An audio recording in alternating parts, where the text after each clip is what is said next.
If you could only do one option strategy for the rest of your life, Dan, what would it be? I have my answer, but it might be kind of a cheat. So you want me to go first or you want to go first? I'll go first. All right, you go for it. That's the most boring answer, but it would be covered calls. Ah. It would for sure be covered calls. Just because those, I'm looking at those every single day and I can't give those up. That's part of my long-term investing strategy and always will be. It works. So covered calls, yeah. My answer, you'll have to weigh in, Jan, as the judge, whether this is the cheat or not, but this instantly sprang to mind. You're right, it's got to be something basic, something you do all the time.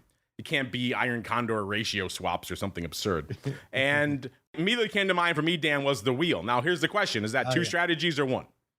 Because if it's two, then I probably would have to go the other side of what you were talking about. I love covered calls. I might have to go cash secured puts because I use those all the time too. I'm always using those to enter equity positions. That's kind of like one of my go-to trades. I usually have a couple of those on all the time. Then, of course, once I get the stock, I go the other way. I go the covered call to get out. So if you consider the wheel as one strategy, then that is it by far for me. That's what I'm doing most of the time. I have other stuff on, time spreads, verticals, flies, things like that too. But in terms of volume, if I went and looked at my stuff right now, it would definitely be those. So does that count as one trade, Dan? What do you think? Well, that would have been my initial answer is the wheel, but I was figuring that that's two trades. Yeah, so we'll split it in half. I'll take the put, you take the call. How's that? Yeah, that's good. And honestly, once I figured in my mind that that was two strategies, I was actually going to say cash secured put.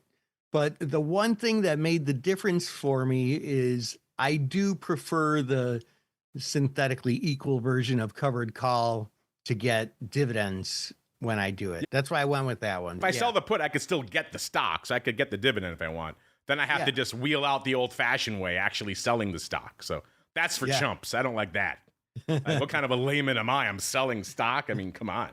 It's just too basic. My pleb.